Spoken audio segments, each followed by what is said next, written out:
Kami dari kelompok 5 pada ruang kolaborasi kali ini akan membahas tentang tanggapan terhadap kasus di ruang kelas. Izinkan kami untuk memperkenalkan anggota kelompok kami. Yang pertama saya sendiri, Dia, lalu ada Hanifah, yang ketiga ada Widya Datul, yang keempat yaitu ada Ani, dan yang terakhir Inka. Kita akan langsung masuk pada kasus yang pertama. Pertanyaannya yaitu, bayangkan jika Anda adalah seorang guru matematika di kelas 7. Saat ini Anda hendak menyampaikan materi mengenai matematika sosial, yakni mencari nilai rata-rata atau mean. Untuk memudahkan peserta didik dalam memahami pembelajaran, Anda mencoba untuk membuat urutan atau langkah-langkah yang perlu diikuti oleh peserta didik agar dapat mencari nilai rata-rata pada sebuah soal.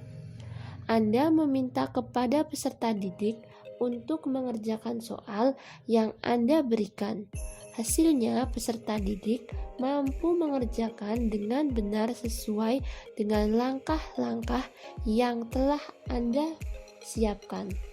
Beberapa saat kemudian, Anda meminta kepada peserta didik untuk mengulangi soal yang sama tanpa melihat urutan pengerjaan soal, dan peserta didik mampu mengerjakannya dengan benar.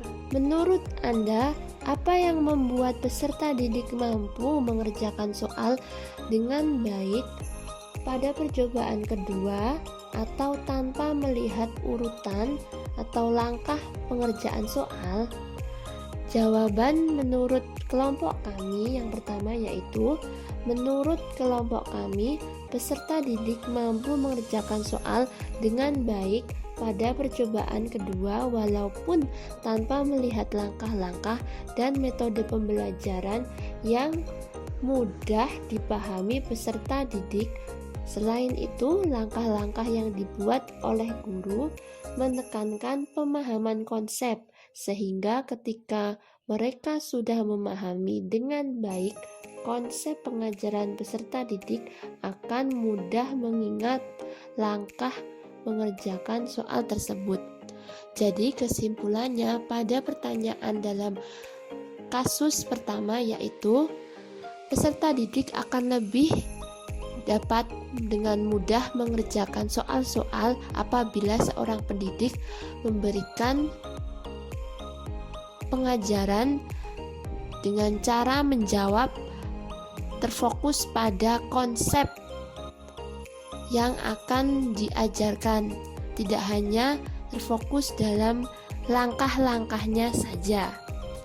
Jawaban kedua pada studi kasus yang pertama akan dilanjut oleh Nifa. Baik, terima kasih atas kesempatan yang telah diberikan. Izinkan saya melanjutkan tentang teori yang berkaitan dengan kasus tersebut, yaitu metode tersebut cocok digunakan dalam kegiatan belajar yang memungkinkan pada suatu kondisi yang mengharuskan mereka menjawab pertanyaan dengan berdasarkan urutan yang jelas, atau disebut dengan konstruktivisme. Konstruktivisme di sini adalah memusatkan pembelajaran, yaitu student center, menekankan siswa sebagai pembuat makna, sedangkan guru adalah sebagai fasilitator pembelajaran. Konstruktivisme adalah teori belajar tentang bagaimana siswa dapat memperoleh pengetahuan dan belajar. Siswa mencoba memahami apa yang diajarkan dengan mencoba atau praktik untuk menyesuaikan dengan pengalamannya. Baik, selanjutnya saya akan memaparkan kasus 2. Rina adalah seorang guru di kelas 1 SD. Sebagian besar peserta didiknya belum bisa berhitung dengan lancar. Rina sedang memikirkan cara yang sesuai untuk membantu setiap peserta didik menyelesaikan tantangan belajarnya.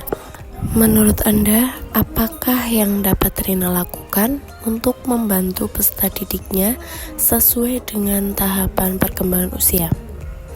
Menurut kami, yang dapat dilakukan Rina untuk membantu peserta didik adalah belajar sambil bermain karena anak kelas 1 masih menginginkan pembelajaran yang menarik seperti menggunakan papan saku yang dibuat dengan styrofoam sebagai papannya dan plastik sebagai sakunya.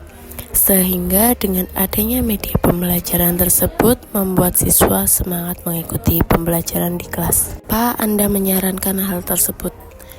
Elaborasi jawaban Anda dengan menyertakan teori yang berkaitan. 1. Rata-rata siswa kelas 1 itu merupakan siswa yang masih berusia 6-7 tahun, di mana di usia tersebut belum sepenuhnya berpikir secara kritis, sehingga yang rentang di usia tersebut baru bisa berpikir dengan logika apabila dibantu dengan penerapan pada objek fisik. Hal ini harus diperhatikan oleh guru dengan memberikan kebutuhan siswa secara menyeluruh karena setiap siswa memiliki karakteristik yang berbeda. Saran dari kelompok kami adalah dengan menggunakan game karena pada dasarnya meski peserta didik sudah mempunyai kemampuan berpikir tapi belum mempunyai sistem yang terorganisasi dengan baik. Namun anak sudah mampu memahami realita di lingkungan dengan menggunakan tanda-tanda dan simbol sesuai dengan tahap perkembangan, yaitu operasional konkret. Salah satu media yang digunakan bersifat nyata dan sangat mudah dipahami oleh peserta didik. 2. Rina bisa menciptakan suasana kegiatan pembelajaran dengan memanfaatkan berbagai macam bahan fisik yang ada seperti pensil, spidol, buku yang setiap hari siswa gunakan. Alat tersebut dapat digunakan sebagai media siswa berhitung dengan mengaitkan peristiwa kehidupan sehari-hari. Tidak hanya itu, Rani juga dapat menggunakan cara bermain sederhana untuk membantu siswa yang berhitung, misalnya dengan cara membuat suatu permainan berkelompok di mana siswa yang ada di dalam kelas mulai berhitung jumlah dari kelompok yang telah dibentuk. Baik, selanjutnya saya akan menjelaskan kasus ketiga. Made adalah seorang guru yang mengajar di salah satu sekolah negeri wilayah Bali. Ia mengampu mata pelajaran bahasa Indonesia. Ia hendak mengajarkan materi teks deskripsi pada peserta didiknya. Pada buku cetak yang menjadi panduannya saat mengajar, terdapat beberapa contoh teks deskripsi menceritakan tentang bangunan-bangunan pencakar langit yang ada di ibu kota. Dengan memperhatikan latar belakang setiap peserta didiknya, Made pun mencoba memberikan contoh berbeda. Ia memberikan contoh teks deskripsi tentang pantai dan makanan khas di Bali. Menurut Anda, apakah pertimbangan dan keputusan Made sudah sesuai? Mengapa demikian? Menurut kelompok kami berpendapat bahwa pertimbangan dan keputusan yang diambil oleh Made sudah sangat tepat. Hal ini dikarenakan Made memberikan contoh teks deskripsi tentang pantai dan makanan khas Bali yang merupakan bagian integral dari identitas Bali. Keputusan ini dapat membantu peserta didik untuk lebih mudah memahami materi. Prinsip apa yang Made gunakan dalam kasus tersebut? Elaborasi jawaban Anda dengan menyertakan teori yang berkaitan. Dalam hal ini, prinsip yang digunakan Made dalam kasus tersebut yaitu prinsip belajar behavioristik. Teori behavioristik adalah teori yang berfokus pada perubahan perilaku sebagai hasil dari proses pembelajaran. Menurut teori ini, perubahan perilaku peserta didik disebabkan oleh adanya interaksi antara stimulus dan respon. Stimulus tersebut berupa lingkungan belajar peserta didik. Maka dari itu, perilaku Made sebagai guru yang mengajar di wilayah Bali membuat Made memperhatikan lingkungan tempat tinggal setiap peserta didiknya, dan dengan memberikan teks deskripsi tentang pantai dan makanan khas Bali tersebut, seperti halnya ciri-ciri teori behavioristik yaitu merupakan pengaruh lingkungan. Pemaparan dari kelompok kami, terima kasih dan sampai jumpa.